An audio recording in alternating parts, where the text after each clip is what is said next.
Alors, pour commencer à démonter l'Iker Plus, on va commencer par enlever le capot supérieur.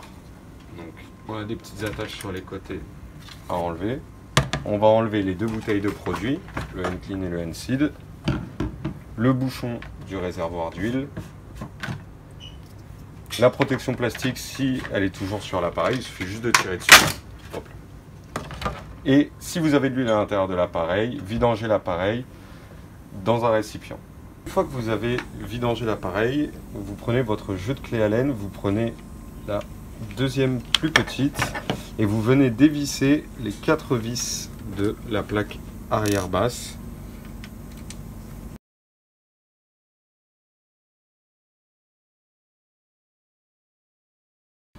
Une fois que vous avez dévissé ces 4 vis, vous pouvez tirer légèrement la plaque arrière basse et venir déconnecter le tuyau d'air qui vient de l'intérieur de votre appareil sur le détendeur arrière.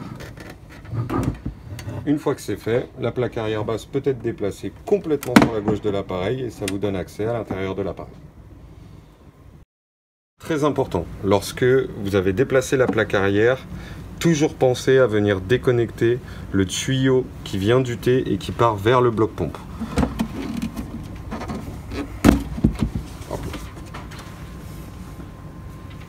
On a déconnecté le tuyau, on va pouvoir commencer à dévisser la plaque arrière haute. Je vous invite à positionner soit deux petits blocs de mousse, soit un carton pour venir réceptionner la plaque arrière haute pour éviter d'abîmer la platine lorsqu'on va la démonter et la poser à plat. Donc vous venez les positionner en dessous et dévisser les 4 vis qui se trouvent au-dessus.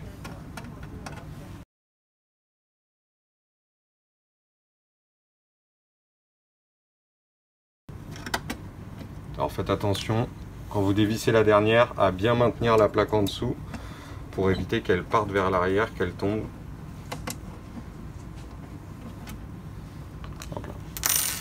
Une fois qu'elles sont dévissées, on peut tirer dessus et venir juste le positionner ici pour éviter d'avoir une fuite d'huile restant dans le réservoir et éviter donc d'abîmer la petite platine. Une fois que vous l'avez dévissé, vous avez donc accès à votre bloc pompe sur la droite de l'appareil. Vous avez vos 3 cylindres pompe, celui d'huile à gauche, celui de clean au milieu, celui de seed à droite. Et vous avez 2 vis cruciformes, une au-dessus, une en dessous, qu'on va venir dévisser. Prenez un cruciforme classique et vous venez les dévisser. Attention, elles sont plutôt grandes. Donc bien prendre le temps de les dévisser complètement. Lorsque les 2 vis sont enlevées, vous pouvez enlever le cylindre de son logement et le déplacer sur le côté pour avoir accès à vos duckbills. Donc une fois qu'on a enlevé le cylindre, on a accès aux 2 duckbills, en sachant que celle du haut a le bec de canard vers l'intérieur et celle du bas vers l'extérieur. Pour l'enlever, celle du haut, je vous invite à prendre votre plus petite clé Allen et à vous en servir pour venir la caler à l'intérieur et l'enlever plus facilement.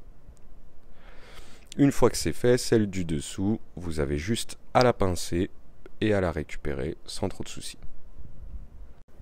Comme vous pouvez le voir sur la photo, celle du milieu est bonne, elle est petite, elle est restée dans sa forme normale. Si jamais la duckbills que vous enlevez a été déformée, s'est agrandie, a gonflé, vous la remplacez automatiquement, c'est qu'elle est défectueuse.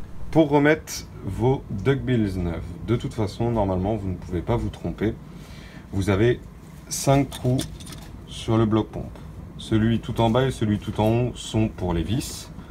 Celui-ci, le deuxième le plus bas, est pour le détrompeur et les 2 autres sont pour vos duckbills.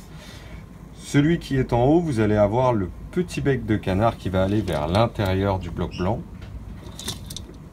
Et celui qui est juste en dessous, vous avez un petit logement. Le bec de canard ira vers l'extérieur, vers le cylindre pompe.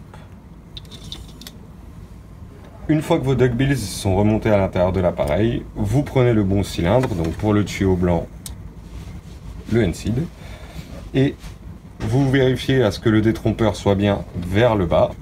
Vous venez vous repositionner en face bien droit, et une fois que vous avez réenfoncé le petit détrompeur à l'intérieur, vous pouvez venir revisser les 2 vis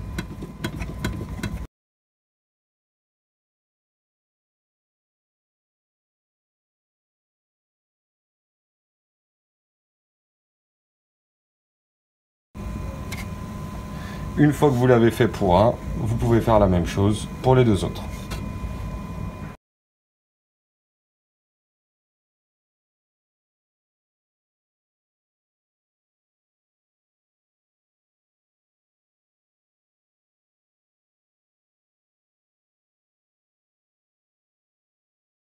Une fois que vous avez remonté vos cylindres pompes, on va pouvoir commencer à remonter l'appareil. Donc remettre en place la plaque arrière haute, bien vérifier qu'elle soit bien en place, la maintenir, encore une fois, pour éviter qu'elle bascule vers l'arrière, et venir juste fixer deux vis en diagonale pour la maintenir, pour se simplifier la vie et pouvoir remettre les autres vis sans trop de soucis.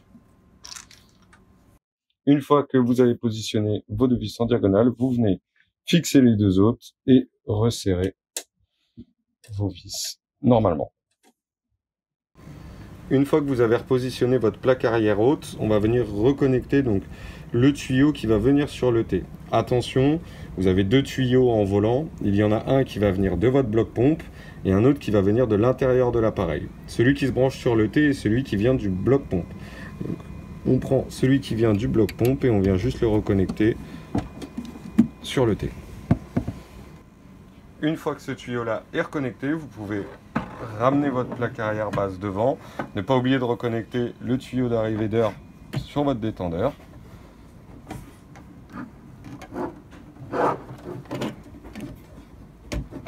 Et une fois que c'est fait, on remet la plaque arrière basse et on peut revisser les 4 vis pour la remonter correctement.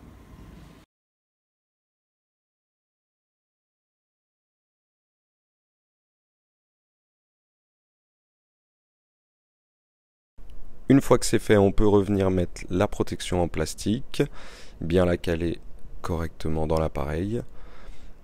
On vient ensuite remettre l'huile dans le réservoir, refermer avec le bouchon évidemment.